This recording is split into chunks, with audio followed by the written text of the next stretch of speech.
Mic check 1 2. Welcome back to Day One Radio right here on Live Hip Hop Daily. I'm Maurice Garner in here with my man BP. What's going on, man? Ain't nothing, man. Feeling good. It was a good little mini vacation weekend. Now we back in the building. Sorry we didn't rock with y'all last week. I was traveling and whatnot, but you know, we back in here. Tiger back to winning tournaments. Bill Cosby going to jail. Shit crazy out here, bro. You know what I'm saying? Speaking of Tiger out here winning, man, you know Tiger won the championship, the PGA Tour Championship right here in Atlanta. Yeah. You know what I'm saying? At the East Lake Golf Course, which is down the street from the stomping grounds of our guest today, man. You know what I'm saying? We got none other than the Eastside Chevy Rider himself, Mr. Block Spencer, in the building, man. What's going on, man? What's up, baby? How y'all doing, man? Chilling, man. Was you at the golf game? Was you at the tournament? Man. Nah, man. You know, I was in New York, man. Just finished up this new deal I just done with Universal. Okay. You know what I'm saying? Just got back this Breaking morning. news. You know, came here with y'all boys, and I'm trying to rebuild hip hop. For sure, man. So that's what I'm on right now. So, like, a lot of people, you know, they got introduced to what you do through Block Entertainment / Bad Boy South. Yep. But, you know, folks that know that you, like, that wasn't the first time. That was not your first foot in the game. You know what I'm saying? So, to backtrack a little bit, man, tell us, like, where does it start for Russell Block Spencer as far as the music industry? And we'll get into the life and all that stuff along the way, man. Well, you know, when I first got into the music business, you know, I got in with Tupac. Right. And I kind of got in it through because we was just family. You know, like, you know, my kid's mom and his sister were kind of like best friends. And, you know, Pop was in jail when I got out of jail. And she said, yo, when Pop get out, I'm going to really introduce him to you. And before Pop left Oakland and came to Atlanta, me and Edie from the Outlaws got real cool because Edie, you know, was kind of dating, well, what was it kind of, but dating Tupac's sister. And had a child by his sister. So me and Edie came real cool, and when Pac got out, and me and Pac spent like from 94 to 96 off and on together. So, you know, like, but, you know, like these days you would call what me and Pac had like a, you know, some people may say management, but I didn't call it that because I wasn't Pac manager per se. I was just family. You know, just whatever needed done, I was there. I was a street nigga. You know, back then, you know, I'm from East Lake, Kirkwood. You know, we always thought rappers and singles lame. You know, anybody in the music business, that shit lame. Yeah. You know, but I'm a hustler and I take advantage of my opportunities. And I saw, damn, this is a place where I can, like, leave penitentiary doing 4.5 years for manslaughter to now I'm making money because of my relationships. You know what I'm saying? So it's kind of like a good hustle for me, you know? You know what I'm saying? So, like, you said, you know, you kind of thought folks that was in that game as lame. Like, what was that? Yeah, back then in them games. Like, what was that transition like? Because, you know, we see street cats try to make that transition and they can't. Or you see folks like Suge that make that transition and refuse to change. You know what I'm saying? So, well, you know, back in the days, man, you know, that was like the early 90s. It was like 94, 95. So, you know, we got to think how it changed because even niggas in my hood was laughing at me like, you fucking that bullshit? Like, you know, and really, man, they didn't really believe when I got to deal with Puff. They actually didn't believe, oh, yeah, right, yeah, Block, you got to deal with Puff, yeah. So, I'm talking niggas, I was in the day one niggas, like niggas from the, you know what I'm saying, like from the sandbox, they really didn't believe that, you know, that nigga like Puff would really come down and give a nigga from Kirkwood Zone 6 a situation like he did. Right. And, you know, we just didn't see it. You know how it is, man. You know, like, back in those days, if we didn't see nobody buy a Benz from the music business, we don't believe it. Right. We grew up seeing, you know what I'm saying, Ray. We grew up seeing, you know what I'm saying, Cutthroat. We grew up seeing niggas from the hood rob, steal, and kill to get that Benz. So that's what we want to do. And that's one reason why I kind of put my studio right in my hood where my mama went to high school at, you know, basically because I wanted people, you know, kids to say, yo, this shit really can work. Right. And you know what I'm saying? You had everybody from Jay-Z, Beyonce, to everybody, man, you know, stop by 1605 Warren Drive. So, you know, just going back to now where like street niggas want to be rappers because they see it's easy. They say, damn. It's like take Cannon from a baby. These niggas really sorry. Rappers really, like niggas who got the talent, sometimes they be so focused on my craft. You know, they be so focused on that. So then the hustle come, because, you know, because we street niggas, so the hustle come in like, oh, Nigga, I just do some shit that sound good, some catchy shit, and go on tour and get some bread. Oh, this easy. Nowadays. Yeah. But back then, it was like, man, that shit lame as hell, man. That shit ain't gonna work. You know what I'm saying? That shit wasn't gonna work. And thank God, you know, the first nigga out of Kirkwood have made it work. For sure, man. And now the whole zone, and now everybody from Zone 6. Everybody from there now, we on now. You know what I'm saying? You know, everybody from Zone 6, even the Cater niggas claiming Zone 6. You know what I'm saying? I see this gonna be one of the Eastside episodes. I already see what everybody from Zone 6, no, baby. No, that's for real though, because I mean, I'm from Decatur, and it's like we were always like, at least people my age, we're like, no, I'm from Decatur. Like it was like two different things, you know what I'm saying? It was like, but now it's like it does seem like this whole conglomerate. Because I was even seeing how when Black and them did the Eastside Day a couple weeks ago, they had the flyer. And I was like, damn, man, all of that is Zone 6 now? You know, Snellville is Zone 6 too? Honestly, dog. Honestly, it's the artist type of niggas that say outside of Atlanta, outside of Kirkwood is Zone. It's the artists. It's not real niggas because, man, I know some niggas from Decatur that, they don't claim Zone 6. They claim Decatur. Right. You feel what I'm saying? They claim Glenwood. They claim Stone Mountain. You know what I'm saying? That's where they from. But it's the artists, people that really just want to ride the wave type ass niggas that really claim, you know, they spot Zone 6. But Zone 6, if you know, is city of Atlanta. Yeah. Zone 1 through 6 is city of Atlanta. There's no Decatur, there's no nowhere else. But, hey, Zone 6, man, because, you know, power in numbers. So I appreciate that. Y'all from Zone 6. Let's get these niggas. Hilarious. So, hey, y'all, so when they come down to it, I say, Zone 6, let's get them. They don't see all y'all niggas come out. Wow. So what came first for you? Was it the Shonuff situation or working with Suave House? Suave House. Suave House. So how did you end up going from working with Pac and rolling with him to hooking up with Draper and doing the whole Suave House thing? Greg Street. You know, when Pac went to jail, you know, like I was riding around with Greg Street. You know, I was leaving the trap, going out V103, 2 pistols on me, just leaving fresh out the trap. 6 o'clock, Tyler Street, The Rock. I'm writing this to him, and like I say, you know, I took advantage of my opportunities. So I saw the artists and all the execs come through Greg Street show. Mm-hmm. So when I met Greg, it was kind of funny. I was in a parking lot of Jazzie Pha's on Memorial Drive. Took it back right there. And Columbia Drive. I was going to meet a nigga to sell him some work. But then, you know, Greg Street had a remote there, and it was 8 Ball and JG. So I was just waiting, just waiting in the truck. I said, fuck, let me go inside the club right quick. I want to be, just sitting here like a sitting duck. So as I was going in the club, Greg was like, yo, hey, man, come on, man. I walked over, that's what's happening. He said, hey, man, for the MJG, he said, man, this nigga look just like Tony Draper. So it all started out, like, damn, so boss, that nigga do look like Drake.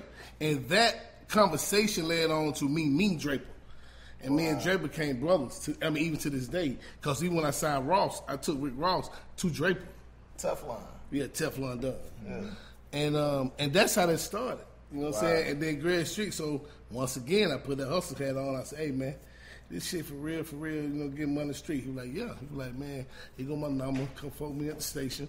And that's what I started doing. And that's how I started bridging gaps and, you know what I'm saying, hustling. I meet some niggas, they don't really know nobody. Like, so I take them out to different clubs through the relationship with Greg Street. Right. Like I met P them that way, I met Baby them that way. Like I had like Big E from Boyz N Da Hood. Like I did an album on Big E called Mechanicsville, USA. Yeah. If you look like in that video, I had Baby them in the video in '97. If you go back to Big E's Zone 6 record, and video, you'll see Baby them in the video. So, like I said, through Greg Street, man, I built a lot of relationships. So I just learned how to hustle a relationship. It seems like Street don't really get his credit out here for the...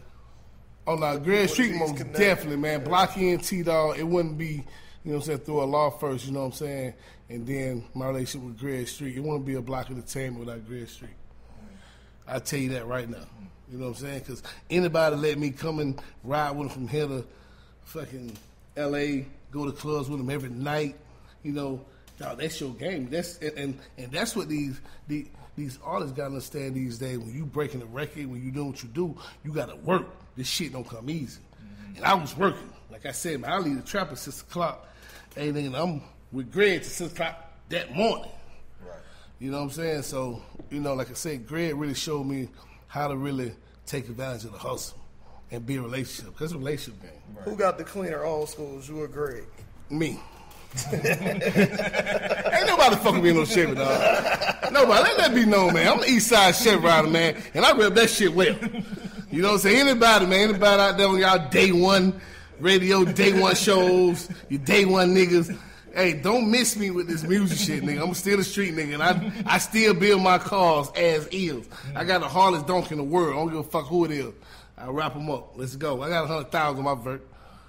All right. Let's go. It is out there now. I got 100. Anybody think they want to come holler at the Dunkosaurus? Come holler at your boy. You know what I'm saying?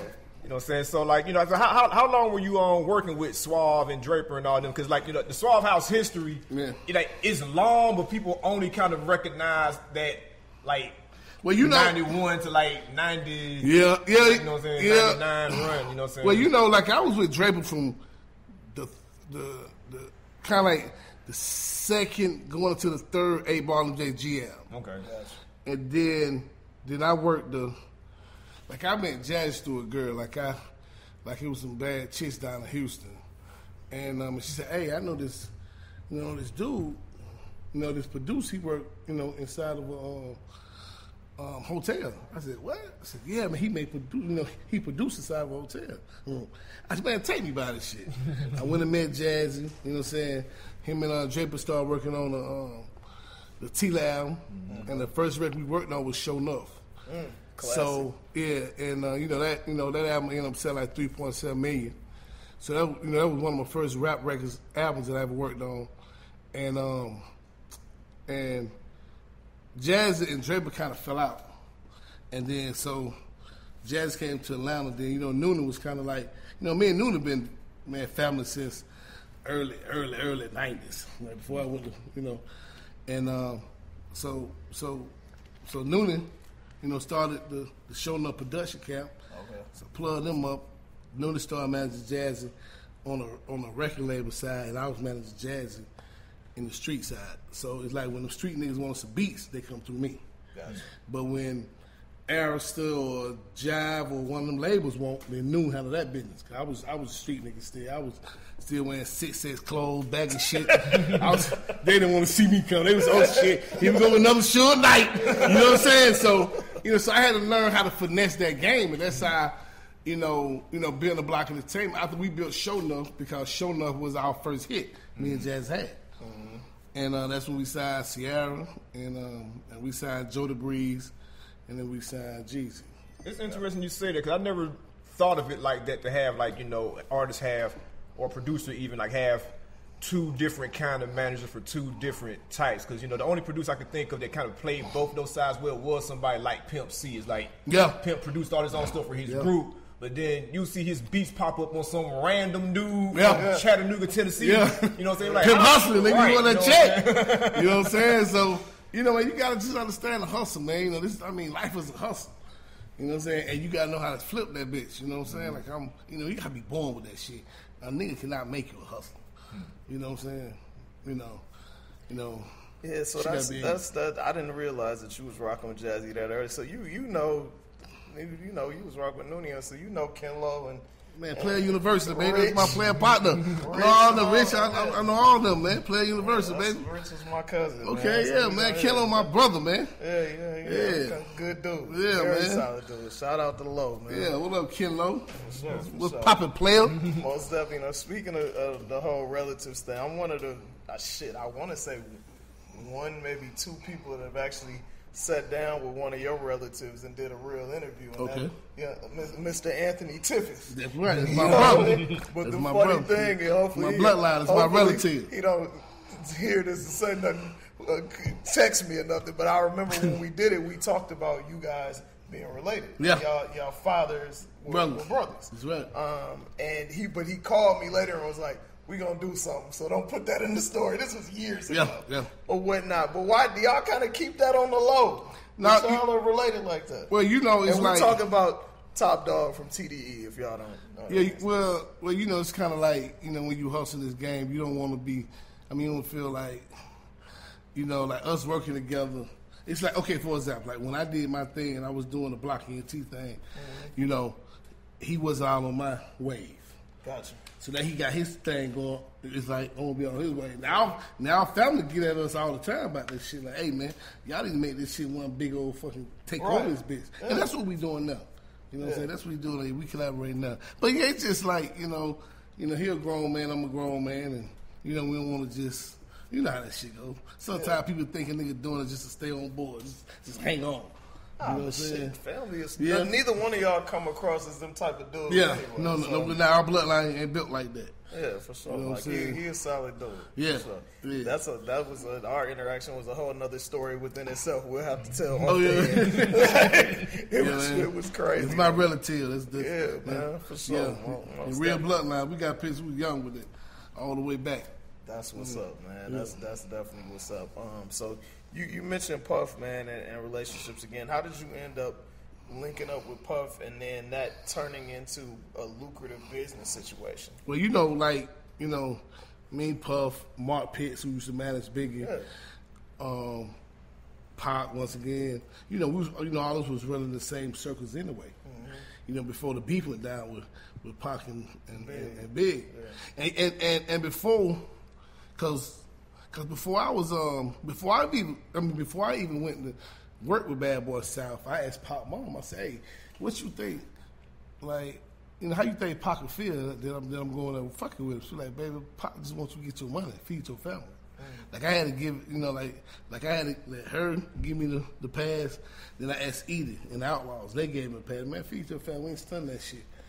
And once they gave me the blessings, man, then, you know, it's funny because I got reintroduced to Puff through Kim Porter. Okay. You know, Kim, like my sister, we know each other for years. And Kim heard a couple of records I was doing on Boyz N Da Hood. And man, she gave him the Puff. And, you know, and then my boy Terry, I don't know you know Terry from Noontime. Terry took me up to holler at Dre.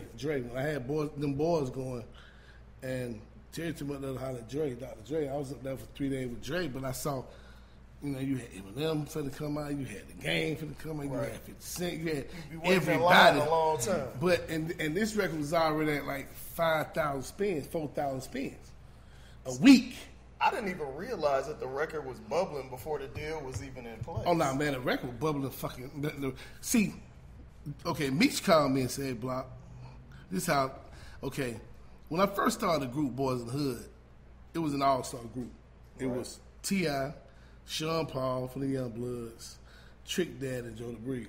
Gotcha. I was like, you know what? Anybody can do a super group because I had all the relationship. Right. You know, and I said, you know what? Let me try to do this shit another way. So I called Ted, you know, Ted from Slip and Slide, like my big brother. I said, hey man, so I want to put Trick in this group. He said, okay, cool. Trick had just got out of jail. So he was like, well, you know, get a probation officer. So Trick moved in with me for like a month and a half, and we working on some music. And in that time, Meech called me and said, yo, Block, you know, I got an artist I want Jazzie Pha to produce some records on. So when I said, okay, cool, just bring them to the studio. So when they come to the studio, and Jeezy jumped out. I said, oh, that's Jeezy. You know, that little Jay. Yeah. So I said, oh, what up, little nigga? I said, man, what up, Jay? So I'm like, but see, because his cousin, you know, me and Jeezy's cousin was good friends. Joe was one of the richest niggas in Decatur, gotcha. you know, on the east side. And I'm from the Meadows, Kirkwood area, so we was the niggas that, nah, don't fuck with Joe. So I said, okay, so Jeezy come in. I didn't know at the time because, like I said, I didn't ever listen to Hard and Soft at the time. I never really knew who Lil J was musically. I never really listened to his music. So when he came in, I didn't know Trick Dad was his favorite rapper. And Trick was in the studio. I said, Jeezy, he said, what y'all doing? I said, man, I'm doing a group called Boyz N Da Hood. You want to be in? He said, hell yeah. So that's how Jeezy got the group. Gotcha. And but what was so crazy, man? Jeezy got in the booth, right? It was a song called Pussy Motherfuckers. It's on Boyz N Da Hood first album. when Jeezy went in there, I guess Trick influences. He kind of sound like Trick. Yeah. Trick put him to the side. Hey man, hey Block, what's going on, man? He sound just like me. I said, nah, he probably just influenced Trick. He was like, nah, man. So we ended up just twisting style up a little bit, and you know, so it worked out, you know, so on that, so I brought Jody in because it made sense. Because Tupac mama called Tom Wiley. Tom Wiley is Suicide Tupac. Right. Tom Wiley was the president of Warner Brothers at the time. Right. And she saw me. She was like, "Hey, I didn't know you were still trying to be in the music business." She said, "You know, I got a good friend I can call for you." So Tupac mom called Tom Wiley. Tom Wiley flew us up, gave us $1 million deal on Joe the Breeze, and then meet Joe 8 months later. Wow. And this on my kids. Wow. Like, Pop Mama called and made that call. We signed Jody. So I was like, you know what? Since we got Jody going, let me put him in this group. And then I'm gonna go my own way. Because I don't think at first, honestly, man, I never said this really out there. I didn't think the word got back to me that Jazz and Nuna didn't believe in Boyz N Da Hood. So I was like, all right, well, I'll just take it on the street. Because remember, I was part owner of Shonuff. Right. And so, like I said, Kim ended up giving it to Puff. I was up in L.A. Puff called me. So I said, nigga, I'm in L.A. with Dre. He said, nigga, I'm get your private jet, fly you to New York. You know what I'm saying? Boom, boom. And that's what he did. And then, I flew the boys up, and then we signed with Puff. You know, Puff gave me a deal. The first deal kind of like $3 million for that situation. But how I got Puff was I started Jock. It's going down. He didn't believe in it. So when I took it up there, I think I caught Puff on a bad day, on a busy day, honestly. You know, he was filming that show. He didn't really, you know, Puff was looking at the rough side of the A. You know, Jock came off as the playboy because that's what I wanted. I didn't want a whole bunch of killing ass niggas, killing machine ass niggas. Because I want to sell some goddamn record. I want to stun that shit. I want some killing ass niggas. I can go back to Kirkwood. You know what I'm saying? So I ended up bringing Jock up there with a record, and he passed. He was like, Block, listen, you can do it. But see, my deal was, you know, I said, nah, I'll just keep going. Yeah. And this is what I'm telling everybody. Just because niggas you think, like even me, if I say it ain't gonna work, you know, man, I don't know what the fuck this shit gonna work or not. My chances, because I've done it so many times, will be good. But Puff told me no on Jock. I kept on going. 6 months later, Puff come to Atlanta. The Dallas Austin birthday party called me at 3-4 in the morning. Like, listen, nigga, I'm flying you and this nigga back up to New York with my own sign this nigga. I said, who? He said, man, that record came on. Everybody doing this crazy ass dance. He said, I'm high as a motherfucker. I don't know what they were doing. He said, well, I want to sign that nigga. I said, well, I want $15 million. I just said it.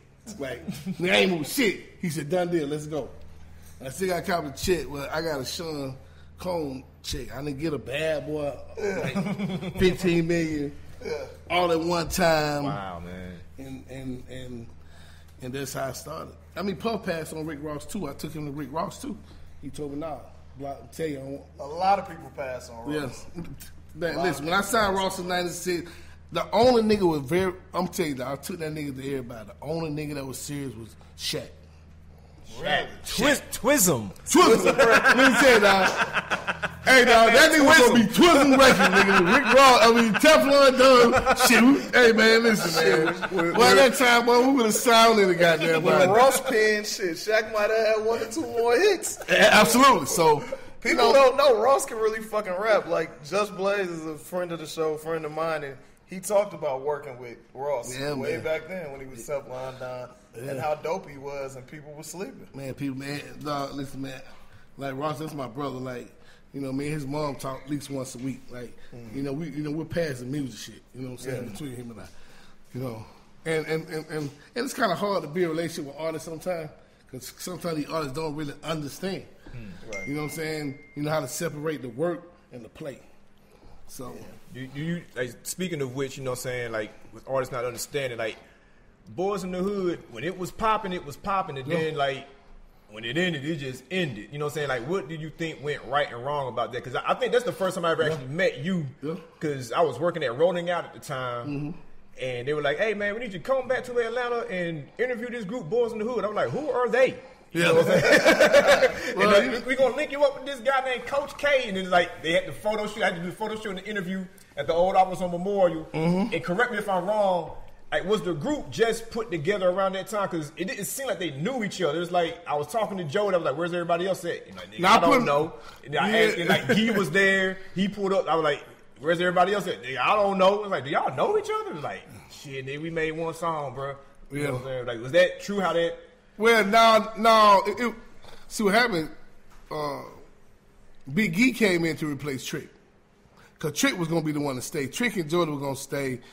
And then, you know, like I knew Duke from the East Side. I knew Duke because he was, you know, signed to Suave House too. But he was leaving. Like, Duke was there a little light at Suave House in Houston, but you know, Duke was kind of leaving when I was coming at Suave House.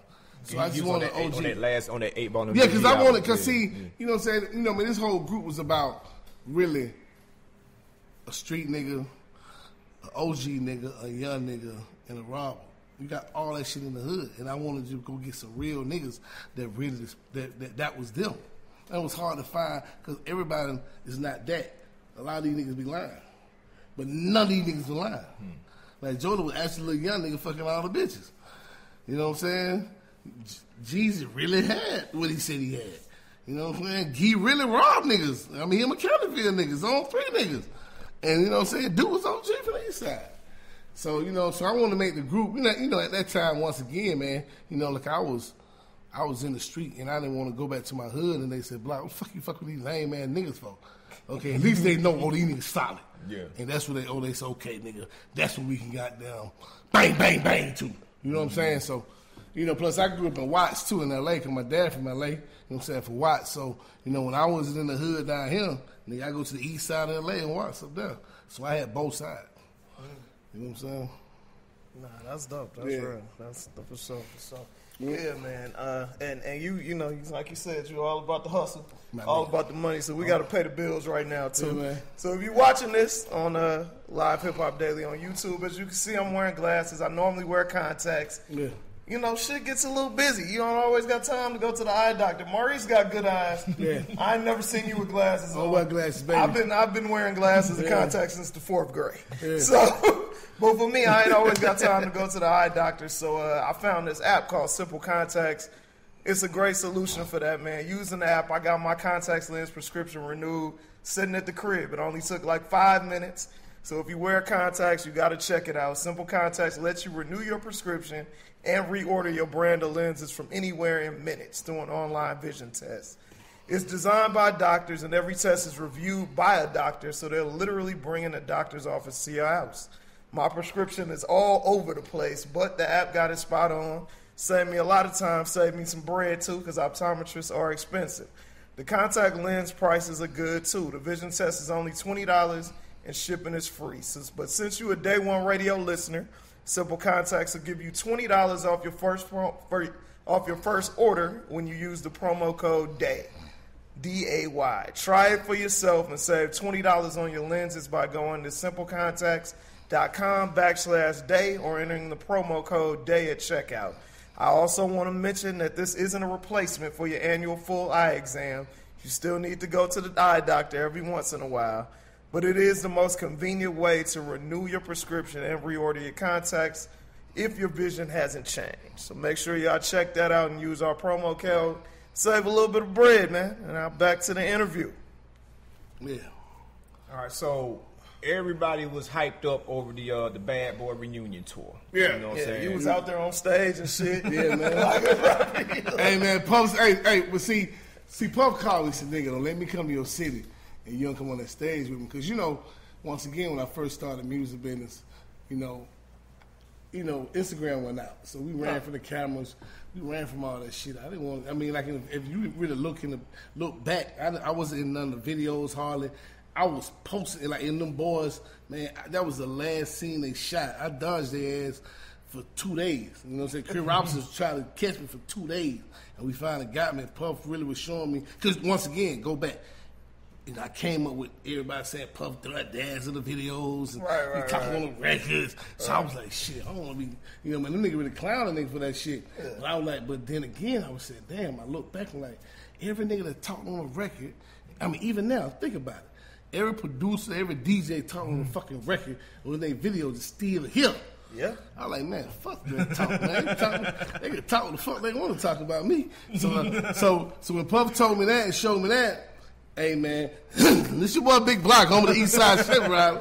And that's how they were created. You know what I'm saying? Like, but I would only do it on remixes. Gotcha. You know what I'm saying? Like, all the remix I would do. Like, when I did them boys remix, like, I put Game on his first South beat. It was Game and T.I. on them boys, remix. Right. You know what I'm saying? And that's when I just started, you know what, I have to be around. JD still around, Timberland still around, Swiss B still around. You know what I'm saying? Like, look at it. Right. So, you know what I'm saying? Once again, I just put on my, the hat. You know what I'm saying? The hustle hat. You know what I'm saying? You got to hustle. You know what I mean? So he also teased, both of y'all actually kind of teased folks like, oh yeah, Bad Boy South, Block ENT, back in the building. Yeah. What I was supposed to do an album and everything. Right? Yeah, but once again, some of the artists think they worth more than they really are at that time. And I try to get the boys to come in and, man, listen, I'm back, let's do this shit. And it was just so much bullshit in it, honestly. To being real. People want this much money. Puff ain't gonna pay y'all right now all this money y'all want. People would love to hear it and see it, because I would love to hear that shit. Jesus ready to go, everybody ready to go. Like, it would really help springboard everybody. Right. You know how that shit go. So somebody hit you with that Bobby Brown. Yeah. Like, tell them I won't. Yeah. So, you know what I mean? So I'm like, man, get the fuck out of here, man. But being that the group started with different members than it ended up being with the exception of Jody, did you ever think of like, man, these cats don't want to do it, I'm going to just grab some other cats. But see, Boyz N Da Hood. But see, that's how we started Boyz N Da Hood. I said, okay, like, look how I did it. Like, everybody thought Jesus left Boyz N Da Hood. He didn't leave Boyz N Da Hood. Jesus still on my album now. Like, it's like the group was built on, like, okay, whoever get hot first, whoever break out first, they'll come back. I'll replace them. They'll run off. They'll come back and be on a single. So when Jesus broke first, I actually thought it was going to be Jody. Yeah. But Jesus out hustle. Jesus hustle. Yeah. And then, then plus, you got Big Meech and them, everywhere they went, dog, they did not spend no money unless them boys were playing in the club. No matter where BMF went, that was their anthem, them boys. Yeah. So that's how that shit got so many spins on the radio, so much shit going on, because Meech done spent so much money. That was their thing. Like, you know what I'm saying? Like, that was my nigga. So, when the song kept playing, Jesus blew up. So it was a contract. Jesus got to come get on Zoe Hood nigga. That's why Jesus was on Zoe record. Yeah. You know what I'm saying? And that's how it's supposed to be just going with Boyz N Da Hood could be going on right now. But, when people, so when Jesus left, it's kind of like Jesus left too quick. I feel like, and that's what happened when Jesus left. He just took because Jesus was so big, it was like, it's just kind of like, it just hit him. It just caused me to look. I forgot Zoe record was your record. That's funny. Yeah, that's fun because everybody in the Bay thought that was Richie Rich too. Yeah. And see, Rich Rich my nigga, so it's kind of like I was like, damn, nigga sounds just like when I first signed him. You know what I'm saying? Because I was around Rich Rich to pop, so I know I was like, damn, nigga sound. Man. But now, Zoe Hood nigga. And, so Jesus came back, did what he did, you know what I'm saying? Like, Jesus, my brother to this day, So, everybody was standing up with the group, but I built the group, you know what I'm saying, to reinvent itself. Gotcha. Every album. All right. You know what I mean? But it didn't stay as planned. Like, so, do you think music like that could work in 2018? Because it's like, when you think about the songs that were coming out through Boyz N Da Hood, and even just that era period, and you compare it to like now, like, Grant, you still got your street stuff, but most of it is, kind of light. Some of it is just drugged out, you know what I'm saying? And, folks are just kind of chilling. Do you think that kind of aggressive, just straight up aggressive music can come out and work in 2018 now? No, I don't see it right now. Like, I mean, it got to be something that an eye-opener rapper got to come first, I personally think. Somebody just really talk some real logical shit. But it's kind of like you got to mix Jeezy with a J. Cole. then it'll probably fly into that. It'll probably land into that. But just straight up and down, they're gonna say, because you got to think, man, we were hustling. We were the drug dealers. Now these niggas are junkies. Yeah. You know what I'm saying? We were selling dope. Now these niggas own the dope. So it's kind of like, you know, it's be hard. But I have an artist, Skeet Taste, out of Houston. This nigga real deal Holyfield. You know what I'm saying? Y'all check him out, Skeet Taste. All right, for sure. You know what I'm saying? Definitely. You spoke on the new artists who got a couple of your artists slid through today, man. You spoke on this new deal with Universal. Break that down a little bit, man. As much as you could say. Oh no, yeah, you know I got 3 label deals. You know what I'm saying? Thank God, I got 3 label deals. Probably one of the only niggas in the city that got 3 label deals, but you know, thank God of that. So I got a kid named KJ. You know, just got to deal with Nickelodeon. Wow. I got a label deal. These are label deals, not artist deals. I mean, I can sign what the fuck I want. I don't answer to nobody anyway. The Universal Republic, the same guy gave Baby them 30 to 100 million. Monty Lippman gave me a big deal like that. So I got Country Boi who with me now, and I got R2R, Rad the Riches. You know what I'm saying? Zaytoven did a whole Rad the Riches album. It come out in 2 months. Dope. And then I got another deal with Son RCA with Mark Pitts. And I got Skeet Taste signed over there, another artist that I'm working with signed over there. You know, but you got to think, man, a lot of artists that's out right now, from the Jacquees to the Scott ATLs to all these guys rock NT. You know what I'm saying? The whole game. Now, the only nigga I really could see in the city that could fuck with me, I'll be 100% honest, is Gucci. Gucci probably produced and put out just as many artists. I mean, Gucci got it. But everybody else, man, they just God bless them. Good fuck who it is. Gotcha. You know what I'm saying? Enjoy your ride, because, you know, for a person to be here since 94 and still relevant, I'm still relevant. I'm still signing new niggas now. Yeah. You know what I'm saying? And I got kids on the my artists. So, you know what I'm saying? So whenever you be relevant from 1994 to now, you know what I'm saying? So like, how are you doing it these days? Because, like, you know, in the time that you came up, it's like you really had to be in people's faces, like physically. You had to we got kiss the babies. You know what I'm saying? Yeah, right, you got kiss the baby. You didn't kiss the baby. Now people are like strictly going just super digital. They're like, let me sign somebody that already got 250,000 followers somewhere. Like so how are you working it? Are you? You know what? It's kind of like this, man. You know, like I used to. Let me use this analogy, man, to how shit is to this day. That made me look different at the way niggas dress. I was never with the tight jean wearing shit. Like with Country Boi. Country Boi wear that shit. Oh, man. Country Boi wear that shit. Hey, that's what I'm saying though, right? All these niggas wear that country tight ass shit, right? But listen though. Yeah. So I had this girl, I said, why y'all like, she was like, damn, bro, she was like, you ever seen somebody that look dated? And I said, damn, I never looked at it like that. You have to change with the time. True. So I had to, you know, instead of my regular 38s I went, I had to slack down 30 cents. You know what I'm saying? Because if I didn't, I would look dated. Right. You know what I'm saying? So you got to change with the time or you get left behind.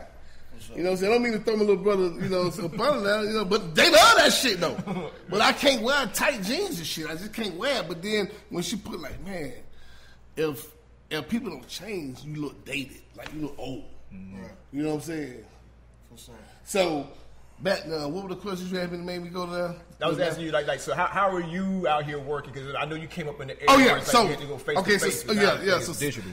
So saying that, it's kind of like I never like to chase nothing that I didn't build on my own. Like Country Boi, he came to me, that nigga was rapping in the kitchen. You know, so one of my homeboys, you know, said, hey, Block, I got this nigga that I want to invest in.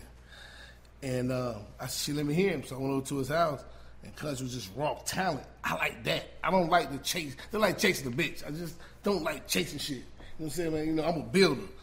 And I just feel like, you know, if I got to chase something that's already hot, I mean, like, why would you need me? Because I like put block hands on. So that's why, you know, I would never do that. Although my attorneys always tell me, Block, you got to get people that's already moving, already got so many followers. I say, that's chasing, man. I don't chase no motherfucker. So that's just, you know, this is how I feel about it. Yeah. It's cheating to me. I don't like to cheat. You know what I'm saying? Mm-hmm. You know, that's just cheating to me. You know what I'm saying? Like, I'm from Alto, man. You know, like, I know a lot of y'all don't know what a prison Alto is, but I'm from the land of Alto. You know, I heard about it. You know, just Atlanta triple cross. I wanted the hard way, my nigga. I don't want that easy shit because shit don't last that long. And if you notice, all these fucking internet niggas cross everybody out. When they start, they don't be with the same day one motherfuckers. They won't be on y'all day one show. You know what I'm saying? I mean, just look at it. So, you know, like, you know, so once again, man, I like to build.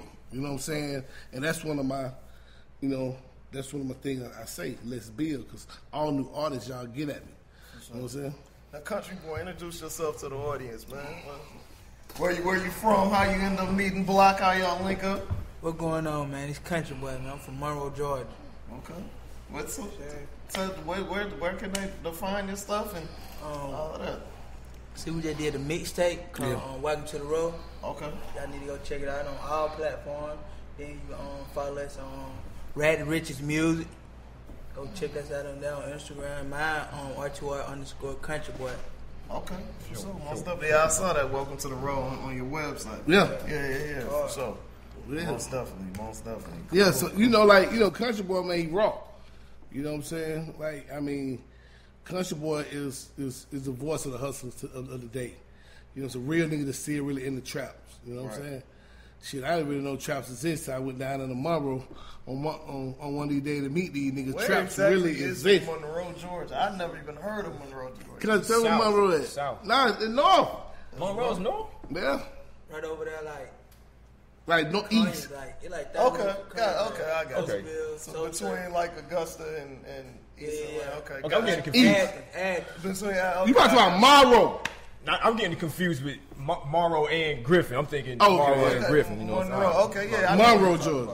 Okay, all right. I got you. Yeah, you know, I'm just saying, like, if you don't want to, you know, everybody talk about the sauce and the drip and all of those shit, but if you really want some real shit, my nigga, Country Boi, R2R, Skeet Taze, you know, it's a whole bunch of more niggas coming out. You know what I'm saying? I clowning nobody, man, because, you know what I'm saying, you know, so I'm kind of glad y'all kept the torch in the line.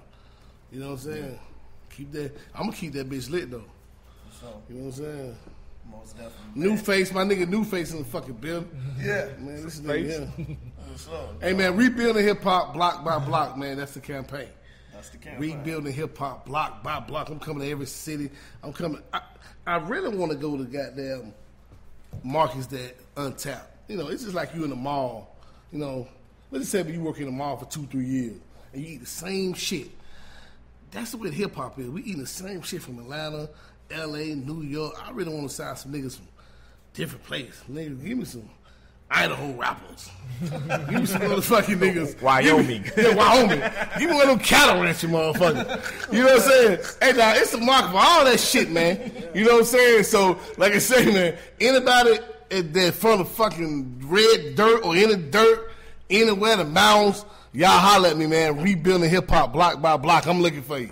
You know what I'm saying? Just make sure you bring me another sound. Because it's really logical. If you eat the same shit every day, you're going to want to step out and try something different. And that's what a lot of people do. Some people get in their cars and they drive. You know what I'm saying? So, you know, they It's don't funny eat you this said it shit. because like I saw a quote today that caught a lot of people off guard.